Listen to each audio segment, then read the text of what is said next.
Hello friends, আসসালামু আলাইকুম। সবাই কেমন আছেন? আশা করি সবাই ভালো আছেন। ১ম এ আপনাদের সাথে আমি ছবিগুলা শেয়ার করলাম।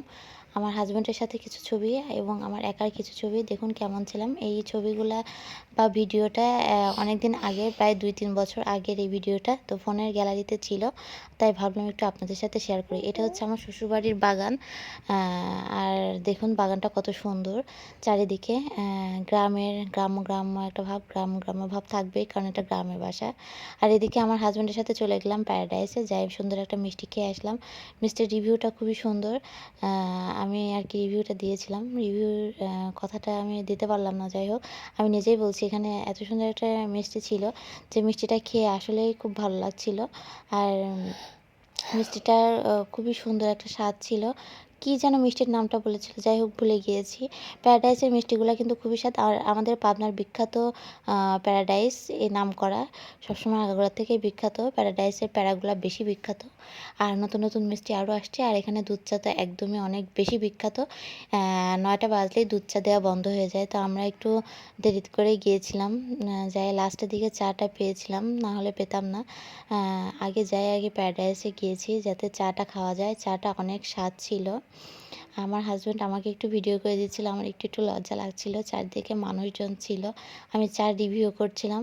আর চাটা আসলে সন্ধ্যা ৬টা থেকে রাত ৮:৩০ পর্যন্ত চা দিয়ে থাকে। আপনারা যারা প্যারাডাইসে চা খেতে যাবেন তারা অবশ্যই ৮:৩০, ৬:৩০ থেকে ৮:৩০ পর্যন্ত দোকান খোলা থাকবে।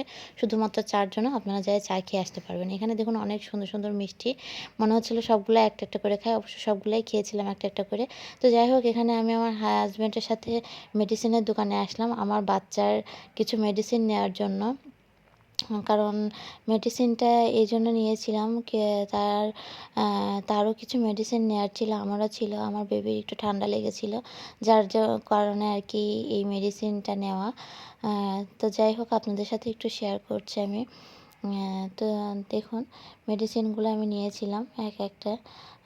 ওদের গ্যাসের ট্যাবলেটও ছিল, ঠান্ডার ওষুধও ছিল। তো যাই হোক, অনেক বেশি ঠান্ডা লেগেছিল, যার জন্য ডাক্তার এগুলো সাজেস্ট করেছিল। আমি এগুলো নিয়েছিলাম। যাই হোক, আপনারা আপনার ঠান্ডার মধ্যে বেবিদেরকে একটু বেশি করেই খেয়াল রাখবেন। আমি যতটুকু পারি, আমার টুইন বেবি যেহেতু, আমি খেয়াল রাখার চেষ্টা করি। এদিকে সে বিল দিয়ে দিচ্ছিল আর দেখছিল ঠিক আছে কিনা ওষুধ। এদিকে আমার হাসব্যান্ডও আবার দেখছিল তাকিয়ে, সব কিছু খেয়াল করছিল। তো যাই হোক, আমরা মেডিসিন নিয়ে নিলাম। আর এদিকে আবার হাঁটতে চলে আসলাম মেন শহরের ভেতরে। দেখুন চারিপাশে শুধু গ্যালজাম, মনে হচ্ছে সবসময় ঈদ লেগেই থাকে শহরের ভেতরে।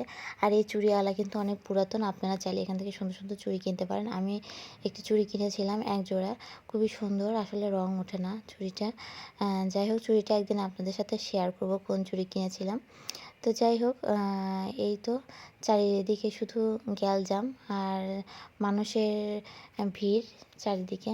তো যাই হোক, আমার ভিডিওগুলো আপনাদের কাছে কেমন লাগে তা অবশ্যই লাইক, কমেন্ট, শেয়ার করে জানাবেন। আল্লাহ হাফেজ।